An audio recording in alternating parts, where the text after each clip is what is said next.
Welcome back to the Alternative Highs podcast, the number one podcast in Southwestern Ontario. That is a fact. My name's Dustin. I got a quick PSA for y'all because 85% of you are just coming and watching. You're not hitting that subscribe button. Hit that subscribe button. Doesn't cost you a thing, and it just helps me out a little bit. And with that, on with the show. Today, I'm sitting with Logan. Logan, we don't know each other. We have zero meeting time before this, so we're gonna just do this together. We got a brief introduction with Preston. So shout out Preston. What a small world, eh? Dude, wild. So I don't know your story. I was gonna talk to you about it before, but I figured I'll just let you tell it and we'll talk about it. For sure, dude. So you're 20 years old. Yeah. You're a pup. Yeah. This had to start because you're quite a few days deep into your sobriety. Yeah, I just hit 3 years, October 15th, so. Wild. My first drink was probably, like, the first one that I can remember was, like, I'd say I was probably around the age 12 or 13, and I was like, it wasn't like a drunk right away, it was more kind of just like a taste of it to see, like, is that like Christmas or something, and it was just like, kind of like just a sip of beer to see, like you knew you weren't going to like it kind of thing, but like beer was always kind of like a social thing in my life. It was always, I played hockey, so like the parents would be drinking at the hotels like after we went to bed, or weekend parties in the shop, or like tournaments. Like there's always alcohol around, and it was never really like a bad thing, I guess. So I always kind of looked forward to it. Like I couldn't wait to be that age, right? And like when I had that first sip at Christmas, it was like, no, I didn't like the taste, but like I love the feeling it gave me. Like, and so I was very much excited to drink. And I probably started, like my first drunk was probably the summer, like first summer of like grade 9 or something. So like 14. Yeah, like when you get to that age and stuff, at least around here, I think 100%. it's pretty normal to have a couple beers when you go out on the weekend or whatever. So, and it was COVID at the time, so everything was on lockdown, so we couldn't really. I didn't have the typical high school experience, I guess you could say. Yeah, like COVID. There's things like Red Feather and all these things, like people from my town will know what we're talking about. Red Feather. Yeah, we didn't have that, man. We didn't get any of that. We got like all of our stuff was like very what we were allowed to do based on the rules. So I didn't even think about that as a thing. I was just talking to my girlfriend about the children aspect of it. I didn't even think about it as the young teenage, and you missed out on Red Feather. Yeah, and like luckily we still got a prom, but a lot of people didn't get a prom. Or like my sister, I'm pretty sure she had to do like a fake graduation. Like she bought a dress and everything, but they didn't have like a real grad. Like it was like, that's tough. So like a lot of that stuff was kind of hard. So like for example, like my first time, like I was saying, having like getting drunk was like during COVID. I was like in my backyard. My dad had given me a couple beers just to he's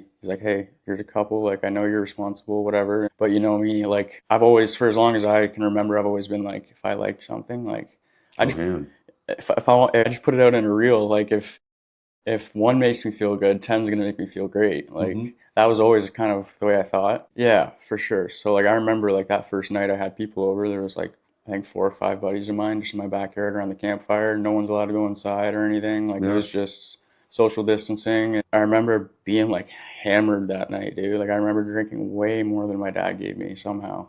And it's magic how that happens. Like I have like videos in my Snapchat memories. Like I used to look back and frown upon it. Like I need to delete all these videos, but now it's like I can look back and be like, okay, like I've come a long way. Like it was that bad, you know? I was gonna say those are like the cool moments. It's like a reminder almost. 12,000 photos sitting on that phone, just for sure, as a reminder of how far I've come. Like how bad did the booze get? I've had people look at me and be like, how are you still alive? Yeah. I was having liver problems at 17. I was like in the hospital every weekend, and they didn't know what was wrong with me, right? Because I was lying to them about how much I was drinking. They obviously knew because of my blood, right? But like you can't help someone that doesn't want help, right? Yeah. They're not going to force. 100%. So like I was getting all these scans done, and like I just remember going back to that first night I got drunk. Like I was so drunk, and then like after that night, I remember like having this extreme excitement for the weekend. Like I I had like hockey all throughout the week and school and whatnot, but like I remember like right when the weekend came, I was always trying to go to at least a party every day. Mm-hmm. Just trying to go to a new place. My parents would always ask me like, do you have to go like drink every weekend? Like this is like they're starting to pick up that it was an every weekend kind of thing, Mm-hmm. and like I couldn't wait for it. And like I'd say probably around like grade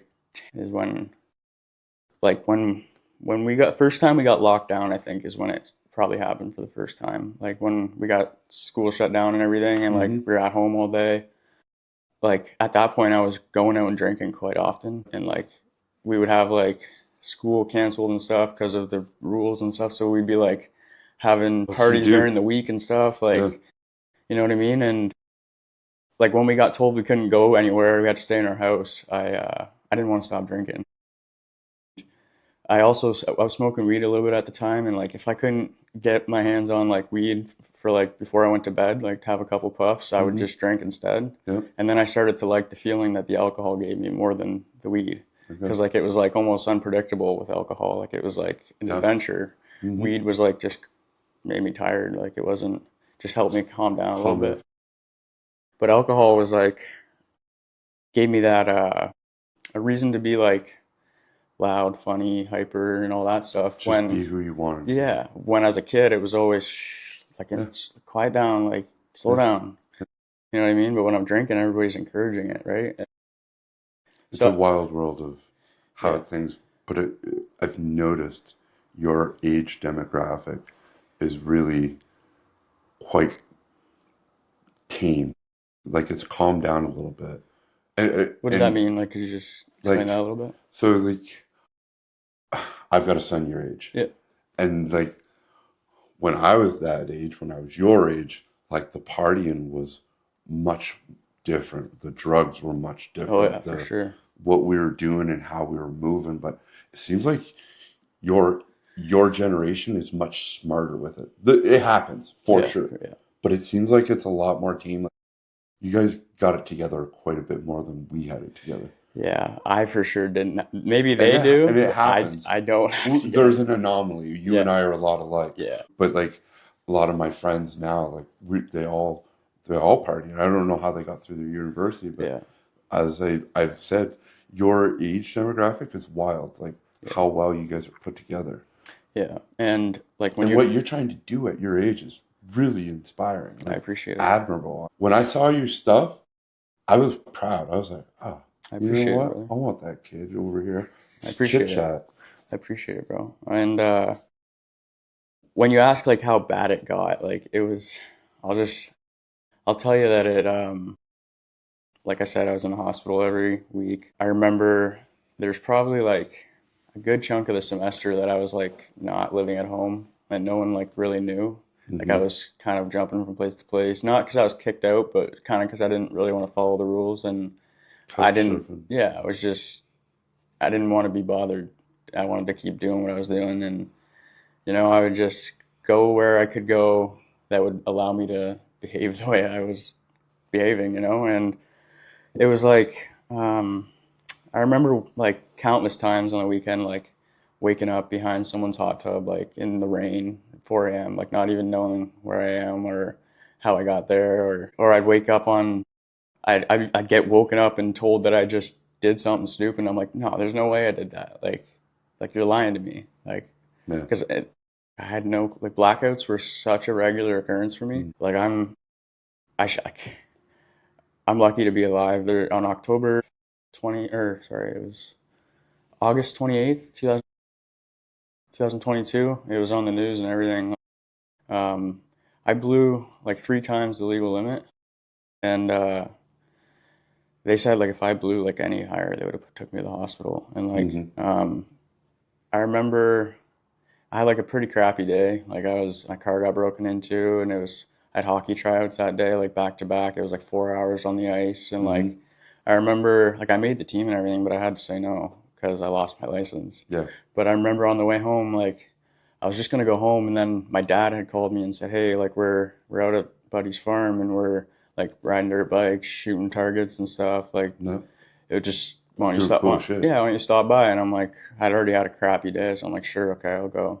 And like, I didn't plan on drinking or anything. And of course, like I said, and like around here and especially in my life, like drinking was a very social thing. So Mm-hmm. like my dad is able to have a beer or two and then quit and drive home, He's got whatever. moderation. Yeah. So like, and everybody around him was, that's what they're doing. They're just having a couple beers and then Mm-hmm. they're done, right? And me, like when I got there, shooting the gun, ride the dirt bike, and then he's like, he looks at me and he's like, I'm gonna head home. Like, you can stay for a bit if you want, but like, you know, you can't drink, right? And I looked at him and I said, you know, I'm not stupid, right? Like, I'm driving. Like, I'm not gonna drink. And then he left, and within 10 minutes, I had already had 2 beers, and like that was supposed to be it. Like, I was addicted at this point. I was daily drinking for Mm-hmm. like almost a year straight, like every night. So like I needed those beers in my opinion at the time. Mm-hmm. And like that wasn't a thing I typically did was drive drunk or anything. To me, those 2 beers, because like I said, I prescribed ADHD meds, all this stuff. So like 2 beers really didn't do much. Like it didn't make me drunk. Mm-hmm. Just kind of made me feel more normal at the time. So basically that was supposed to be it. And then I went to the washroom and I walked past this liquor cabinet. It was an open bar pretty much. And there was like no one around me. I was in like a garage. Like there was like, I saw these big handles, like 60s or like even bigger, like this big, man, of like whiskey and Captain Morgan, all this stuff. And I was like, my go-to is Jack Daniels. Like Okay. even now, if I smell it, I get like a little riled up. And like I would drink straight Jack with ice, and usually full bottle a day. But like when I saw these handles of booze, I was like, okay, and they were open. I was like, so no one's gonna know if I have like a little swig. Like, Mm-hmm. and I was at this point already. I didn't really like the beers at this point. I was already on the hard liquor because I Yep. didn't like getting bloated, or I just like skip that straight to the point. And it was like I walked past those bottles. I took a swig, like a bit, like probably like 2 or 3 guzzles, like 2, 3 gulps, swallowed, like enough, like probably 3 or 4 shots, I'm assuming. Mm-hmm. And then I went to the washroom, and then a classic alcoholic, right? You start feeling good, you want more. You didn't get caught, so you're like, oh, I can do it again, right? You go back for more, and that's probably like the last thing I remember until I was like this, and I'm like trying to pull my arms apart, and they're not going apart. I'm like, okay, wait, these are real handcuffs. And then I hear people talking, and I'm like looking in the front, and it's like, okay, there's cops in there, and I'm like, crap. Like I came to in the back of the car realizing that the handcuffs were real, Mm-hmm. and then I blacked out again, and I think like I briefly remember maybe blowing into the thing once. I don't really remember. Yeah. Apparently, I blew quite a few times, so they took my breath a couple times, and it actually got higher from the time I like when they first did it, and then to when I got to the station, it actually went up. So I was like, and Blood alcohol levels are wild once you let it set in. man, and this is one of the craziest parts of the story is like I still have that disc of like the footage and everything. I still 3 years and I haven't watched it. It's sitting in my bag because I bring it everywhere because I plan to watch it, and then I just can't bring myself to watch it. You getting pulled. No, I think it might be like the body cam footage or something, Okay. like all that. But I don't even want to see like because like I said, I was like sloshed. I don't even know if I want to see that. Like I do want to see it, but like Interesting.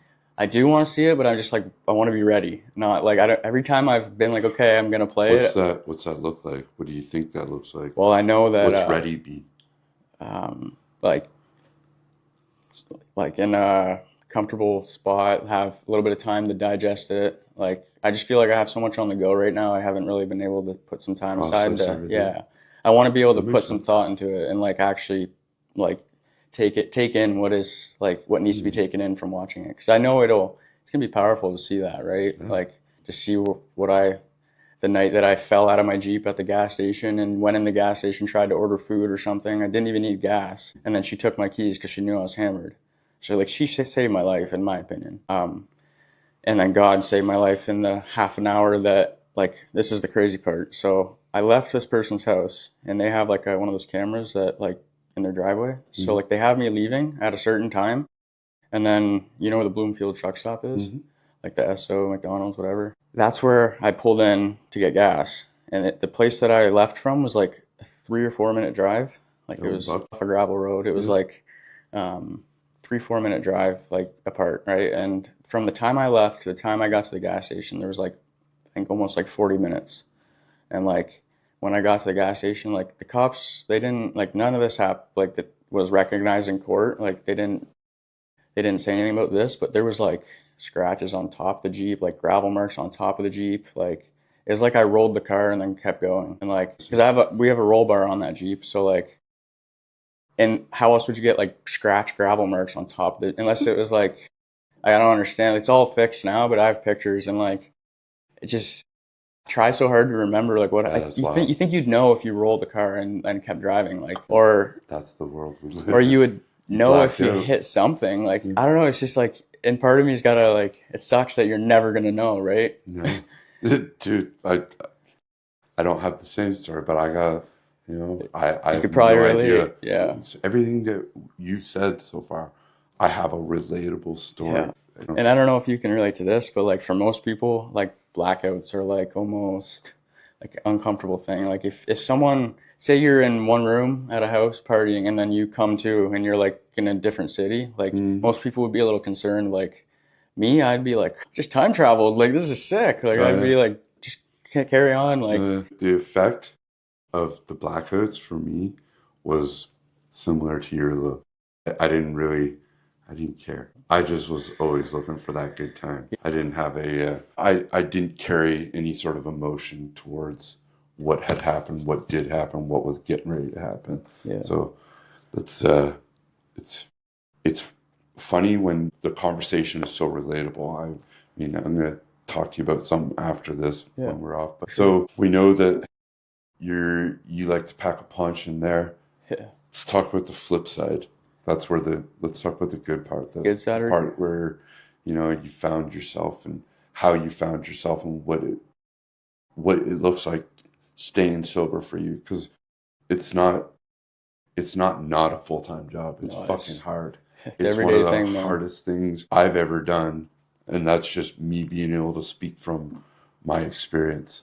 Yeah, I was laying in bed last night, dude, thinking about what you just said, like about how this is an everyday thing. Like it's something I gotta, when I wake up in the morning, I gotta ask for help, and when I go to bed, I say like I thank him for like another day sober, and like it's an everyday thing. There's not a day that goes by where I'm like not thinking or connecting with people, because the second I don't, like I start going back to my old thinking ways, 100%.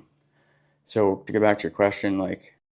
I think it was probably like, it was grade 11, right? Like, I remember they let me pass physics and like they let me pass my courses with like just the marks I had because I had missed so much school due to like detox, rehab, stuff like that. And it was around, so the DUI was on the 28th of August and then October 15th is my sober date. So the night before that, my last drunk, it was my cousin's birthday or something. And I remember showing up sober and like then getting wasted and like ruining the night kind of thing. Obviously helping myself to someone else's booze, right? And I remember in the morning my mom waking me up and being like, "You better call your aunt and apologize." And I'm like, "For what?" I didn't even know what she was talking about. And then once I figured it all out, like it started to click. And then she told me that they had taken pictures of the booze before I got there and then compared it to like after I left. And like when I heard that, I was like, people are like taking picture of their liquor cabinet before I come over, like it's that bad, like. And I just got really sick and tired of, like, if people say this, I'm sure you've heard it, I'm sick and tired of being sick and tired. Like I was tired of waking up wondering where the bottle was or where I hid the bottle or who I had to apologize to, or and what did I do this time, because most times I didn't remember. It got to the point, like for you, did it get to this point where like you would just have a couple beers? Or I guess I never really had a couple, but like it was all or nothing. Even nights when I didn't get like hammered, or so I thought, like I would like black out from just a couple beers. Even like I would not have a hard time remembering things even after just a few, and I was a 60-ounce of vodka a day kind of guy. I was a 2-4 of Jack every day. So I got to that, but I was evening it out with hard drugs to stay awake. So, but to get back to your question, that morning when she had told me I had to apologize, I was like fed up, and I was like, okay. And then my aunt came over and she was like, she was talking with my mom, and then they both came in my room like crying, right? And they were like, "Do you think maybe it's time to go to detox?" And I was like, right away, I'm like, "No, like, no, no." I was like denying it, um, and then I kind of sat there for a second, and I was looking at my aunt, and my mom, like crying, and I'm like, "Okay, like I need to go. Like, let's just give it a shot." I put in some, like, I just started packing a bag like really quick. I'm like starting to tear up. I'm packing a bag, and I'm like starting to like accept it a little bit. And then once I got to detox and stuff, like in Chatham, they have an amazing program here. Like I've only heard good things, and I had a good experience as well. That's good. So That's a good thought too. they introduce you to, for me, they introduced me to my problems Mhm. pretty much. They allowed me, it gave me those 5 days that I was in there. It gave me, for one, it gave me 5 days without alcohol because I couldn't manage to get one day without alcohol out Mhm. here. So that was a big thing, was like having actual belly laughs and smiling without alcohol or marijuana or anything, like Mhm. without even a phone, laughing and stuff. Like Yeah. I was shocked that I was like, Yeah. when I first got there, I was like in shock because they took my phone Yeah. and there was like board games and puzzles and stuff. And I'm like, what am I doing here? Like, and I remember like I used to do magic when I was a little kid, and I remember picking up a deck of cards while I was in there, and I was like amused for like hours. Uh, anyways, I remember sitting in the detox looking out the window, and I'm like, this is when like I heard God's voice for the first time. It was like, and typically like I don't know if you believe in God or anything, but I have this voice in my head 24/7, and it's like usually it's a song lyric, or Mhm.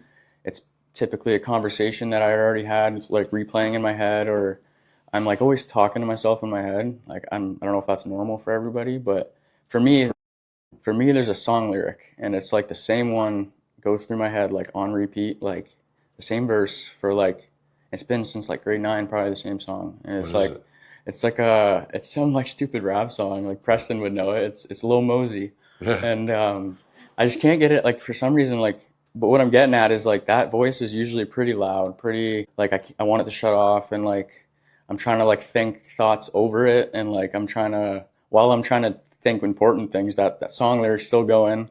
And like usually I can tell like that voice is annoying, and it like I want it to go away. But when I was sitting there looking out the window, I started to like, I was thinking all these things like, okay, maybe I'm just drinking wrong. Like, am I just doing what everybody else is doing? Or am I just like, I'm just going through something right now. Like, I'll grow out of this. Like, I'm young. This is a phase kind of thing. Mhm.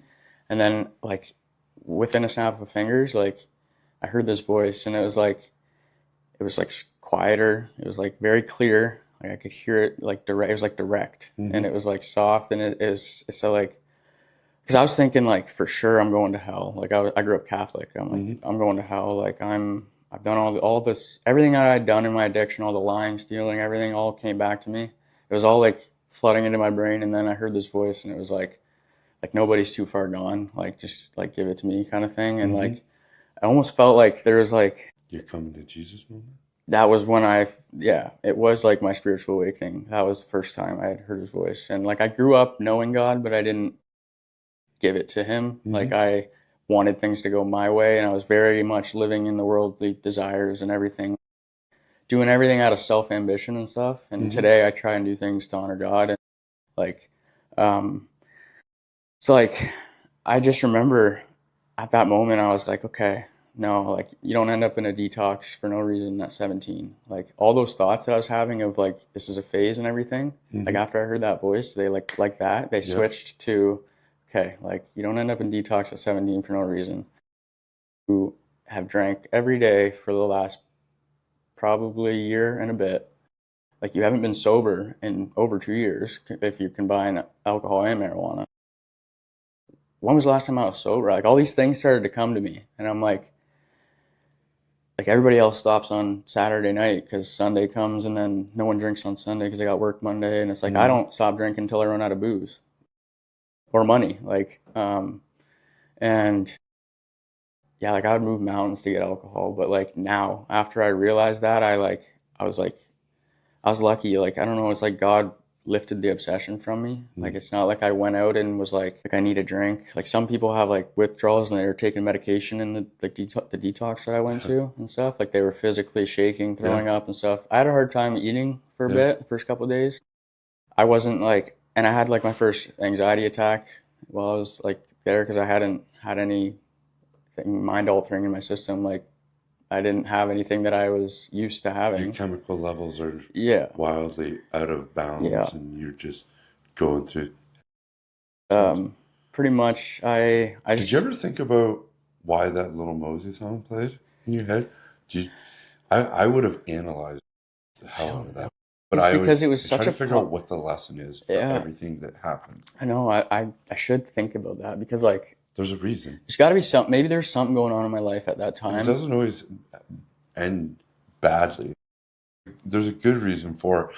I love listening to good, wholesome, hard rap. Yeah, There's something to be learned yeah. in it. Oh, like music changed my life.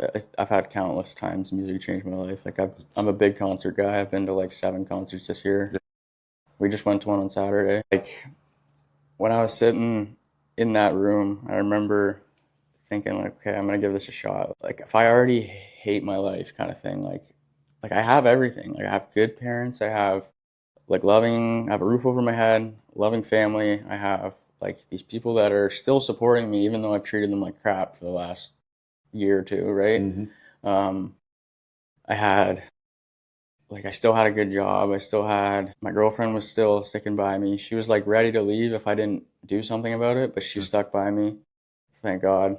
We've been together for 7 years almost, and yeah, she's my whole world, man. And like, I would have been able to do a lot of this without her for sure, and my parents. But I remember just thinking about all that, and like I was like, okay, I'm gonna give this a shot. And I just they told me about AA. I remember getting out after 5 days, right? And I met like one of the guys that came in. He was my roommate actually when I went to rehab a couple months later, and he's no longer here. He passed away, but he when he came in, he just had a seizure, so he like bit his tongue off, so he could like hardly talk, Mm-hmm. and like 'cause he fell and like bit it, Mm-hmm. and by the time we went to rehab, it grew back. I didn't even know that was possible. Learn something new every day. Yeah, and I remember like seeing all this stuff in detox. Like for one, like the positive stuff was the AA. They introduced me to AA. They introduced me to like CBT count like therapy or whatever, cognitive behavioral something. Cognitive behavior therapy, Yeah, or and they like honestly, this a lot of people overlook this kind of stuff, but for me, it helped a lot. Was the breathing thing they showed me, like something about my diaphragm. I was always a big chest breather. When I'm like stressed, dude. Now, if I just take a couple like belly breaths, like it calms me down. Like I'm a big into breathing. That's yeah, why I cold plunge, and yeah, I would that's love to it try brings that, it. dude. When my girlfriend hears me say that, she's like, "Yeah, right." Yeah, Like I can hardly. I probably don't even. I swim once a year because I hate cold water. yeah. I'll bring you by someday. For sure, dude. I just remember like being introduced to AA, all these things, and like I said earlier, like they introduced me to my problems almost. Like Mm-hmm. they were like, okay, I got honest from that moment when I heard that voice. I was like, okay, I'm gonna be honest now. Like Yeah, I'm done. I'm gonna give it to him and just like I'm gonna do the right thing and try and make this better. But all that damage I caused, as an alcoholic addict, when you want something, you want it like this, right? mm-hmm. Um, so I was like, how can I fix this? But I want it fixed now. And it But was, the repairing it takes time. it's definitely a lot of burned bridges and everything. Like I'm still gaining trust back today. So it's an everyday thing, like you said. 100%. It's And, consistency. but I was like, I'm gonna be honest. So I started telling the counselors and stuff about what I was going through. And like, they, uh, they started to like introduce me to a therapist, stuff like that. And I was already doing therapy like a lot of my life, like Mm-hmm. counseling and stuff, just because I had a hard time in school and everything. But I was never honest with them about what was really going on. I always held things back. I was Yep. shy Yep. and like I didn't want to. Nobody wants to tell their problems. Yeah. And when I finally started to be honest with people, I started to actually get help and It's like growth. yeah, like and I met this really good counselor, saw him for like a year straight. We made a lot of progress and anyways, when I got out, I went to a meeting like that day with a buddy that got out the same day as me. Still, I saw him this morning at the meeting. He took me to the meeting because I didn't have my license, so he picked me up at my house. So he dropped me off at home, like talked to my parents and everything. And at this point, I was like, I just need detox. I don't want to go to rehab. Like, I don't need rehab. And I had done the pre-sign up just in case, just to get my name on the list. Yeah. And but I was like convinced I didn't need it. Yep. He took me to the meeting, and like everybody, like I didn't even mention it, and like everybody was like suggesting like yeah, like you need to go, like. And everything I heard around that table that day, I could relate to, even if I hadn't gone that far yet. Like, I hadn't lost my house or wife or this or that. Like, it's like you said, it's like you can relate. My girlfriend was leaving. My parents wanted to kick me out. Like, in a way, I was going through the same stuff, but I'm 20 and everybody else already had a wife, kids, and everything. Mm-hmm. But like, I could definitely see myself future. down the, yeah, that was my future. Was like, if I don't get this under control right now, this is going to be, instead of like my girlfriend leaving, I'm going to be getting a divorce and child support. I'm going to be losing my house that I worked for to buy. Like, I'm going to probably lose my car, or like crash it, or take someone else's life. Yeah. Right? Like, I was lucky enough that night that I didn't hurt myself or anybody else. Yeah. I walked away from that unscratched. Yeah. And you know what I mean? Like, that could have been very bad. And like, if I would have, God forbid, if I would have like hurt someone else, I don't know how I would have been able to live with myself. Right? You know what I mean? And that's a case story for a lot of people have that happen. And 100%. I know somebody that had a similar story like that. But anyways, I was like finally giving it a shot. And when I went to that meeting, I was like, okay, I'm going to go to rehab. Not a single part of me wanted to put my life on hold and go to rehab, because like I said, I was in high school. I still had classes and grades to worry about. At this time, I didn't know I was going to get, like, they were going to exempt me from my exam. Mm-hmm. But I thought, okay, I'm going to miss all this school and I'm just going to have to figure it out, right? Yep. And I'm like no showing at my co-op, or no, I don't think co-op at this point. But I was like, I had to take off work for a surgery and all this stuff. Like, just had to make up these white lies that didn't feel good about being dishonest, but I didn't want to be honest about what was actually happening. So I did what I had to do, I guess you could say. And like, now it's like, I remember going to rehab, and it was an amazing program. I went to Westover in Thamesville there. Yep. And all the counselors were great. And I learned a lot about myself in those 20 days I think we were there. We're supposed to be, I don't remember how many days it was. We left one day early because we got out on Christmas Eve or something. Okay. And I don't know if you remember the storm a couple of years ago where the roads were like, I do, absolutely packed. You couldn't go anywhere. Yeah. And they wanted us to be home with our families on Christmas, so they let us commence the day early. And I remember like getting my phone back, and I didn't even want to look at it, man. I was like, over it. Like, I had just the best 19 days or 20 days of my life, pretty much. I didn't want to leave yet, really. I was ready to go home, but like, just because I missed my bed and like stuff like that, I loved the atmosphere, the people. Felt like my family was there. Like, if my parents and girlfriend could have came and visited me, I would have stayed there my whole life. And that's wild. It's wild. I'm joking. I wouldn't stay my whole life, but I would have stayed longer. You liked it. I liked it there. Yeah. Most people want to get the heck out. My thoughts when you interview me, where I would be, for sure. So, what's the future of Logan look like? Because you're starting podcasting. Yeah. You're pushing your influence. Yeah. What's your long-term plan with this? I just want to get my story out there, man. And like, my goal with this whole thing is like, if one other young person or anybody can relate to what I say and it benefits them, or they can learn from it, like, then I've done my part. Because like, when I got sober, like, I remember getting out of rehab and getting my phone back and stuff. And instead of like looking up, like, all my algorithms were messed up on TikTok, and they were all about drinking and stuff like that. And parties, I remember like clearing it all, or trying my best to like get it back to normal. And I remember like countless nights searching up like young alcoholic, or young 20-year-old or 17-year-old alcoholic, and then when I'll touch a little bit on the other part after, but when I stopped gambling, it was like I was looking up young gambling addict and young this and everything like that, and I'm like, I couldn't find anything, dude. It's like, very niche market. There was nothing. And like, if there was, it was from like 25 years ago, and it was like you had to pay to watch it or something. Like, it was like, that guy's probably no longer even here. It's like, so dated.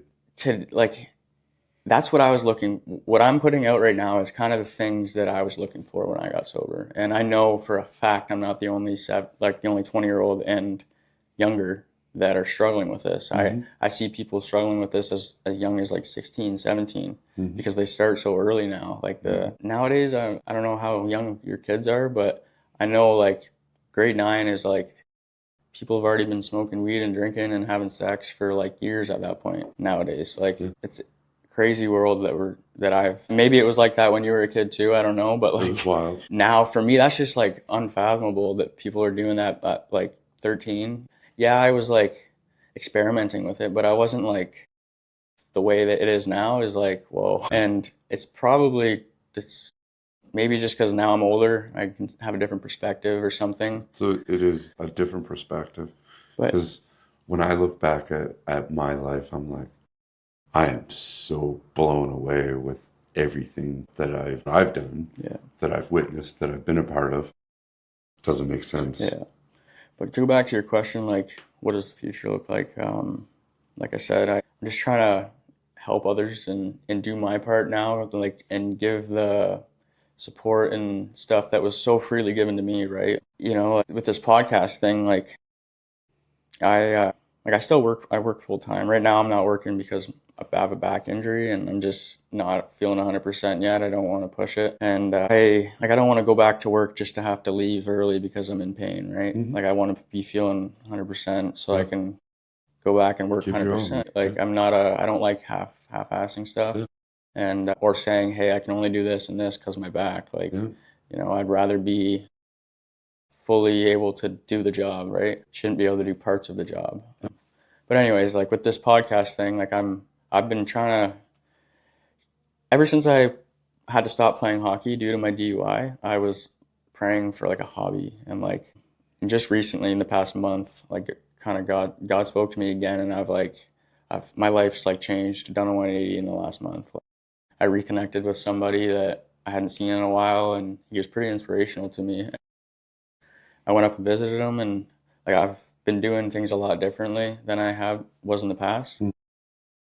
With this podcast thing, I don't know, I've just been, like I said, I prayed for that hobby or that something, and I've been enjoying this. Like, It's a lot of I fun. haven't, like, I'm not, like I said, I'm only a month in, so I've just made my first dollar yet, like my first dollar off this. So like, it's not like it's fueled by money or anything. For Mm-hmm. the first time ever, this is me doing something that I enjoy. Mm-hmm. Like I would do this for free or just because I'm having fun. Like I've always had this passion for like content or like Instagram or like putting out posts and like a brand or something, right? Mm-hmm. Like I've always had that passion, but I always put it towards something stupid like a trick shot account with like hockey or Yeah. that everybody was It's not doing stupid. or not stupid, but It's like cool. I get what you're saying. I was doing like something not authentic, like something Yeah. that everybody was already doing. And with this, I've been told many times like, wow, like your story's powerful or you have a powerful testimony, like you should share that. And it's like, okay, like, and I had a couple counselors, like I've heard this multiple times. People say I have a way with people or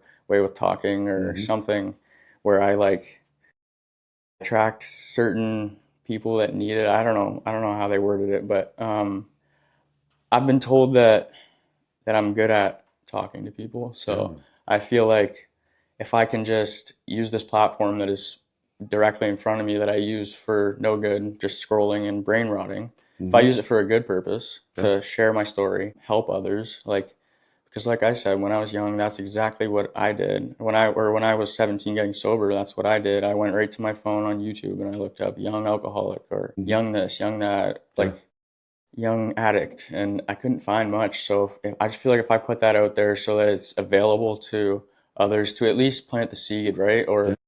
like I try to touch on like how it's a family disease as well because I know I put my parents through a lot and stuff as well. So, 100%. and hearing it from a young guy is like it almost. I feel like if I would have heard it from a 19-year-old or 20-year-old, I would have believed it more than. It's much easier to Yeah. understand when you're speaking to somebody that's closer to your age, Yeah. 100%, Yeah, like rather than grandpa coming in and, strong arming you about the yeah, time he drank in the 50s. yeah, 100%. yeah, for sure. And it's like um, at the time, one thing that I'm sure it was not a problem for people, but I know people got their hands on it if they wanted it. But like since weed's been legal, like a lot of things have changed almost in a way, like 100%. in the sense of like I don't think there's a single time from grade 9 to grade 12 that I went to the bathroom and I didn't see someone smoking weed or something, Mm-hmm. like whether it was a vape pen or a dab pen or a vape or Mm-hmm. whatever. Like I don't think there was a single time that I used the washroom my whole high school time that someone wasn't in there, whether it was me or them Yeah, using a vape. And that's like wild. it's like I don't even know if that was a thing when you guys were in school. Like you guys would you smoke darts in the bathroom or did you have like a smoking We had a section or smoking section. we didn't use it. We had We one didn't really. too. We We would just were outside. like when I graduated, they had all the bathrooms locked in the school except for one door, one bathroom, Yeah, one guy bathroom, one girl bathroom, and there was only one person allowed in at a time, and the hall monitor would stand right outside the door. that's funny. Like they couldn't do anything about the vaping. I think they accepted that part, but it was like it got to the point where the kids had nothing better to do but then like take apart the urinals and like mess with the sinks and Wow. stuff, and like it was costing the school thousands of dollars in like repairs. Like we didn't have a mirror in our religion end for like months because some guy just took it off the wall, walked down the stairs, and left with it. People, it gets wild out there. Yeah. So basically, it's like if I can just share my story and somebody, because I know a lot of guys nowadays or girls, whatever, like people are stubborn, especially Yeah, when you're young. You don't want to, you 100%. don't just don't want to hear it, right? And It's not easy to hear, and it's not something you want to hear. especially like I don't think this way anymore, but I at one point I did. I was like, you're 20 years older than me. What do you know? Like times are different. Like that's how I thought. Yeah, Like you don't know shit. Times are different now. Like the yeah. world's changed. But no, like it's the world was still messed up when you were 20. It was It's just a just different. different Yeah, it was still the same struggles, just in a 100. same crap, different pile, right? It is wild. We'll talk about that on your pod, For sure, dude. I can't wait to Logan. hear your story, man. I think this was amazing. Yeah, for I've sure. got some people that I can introduce you to help you, Be sweet, dude. and for definitely interviews for your podcast. I'd love For to sure, help you man. on any way that I can. For sure. I'm really proud of you, dude, I appreciate it, because man. I have kids your age, and everybody needs to hear that voice.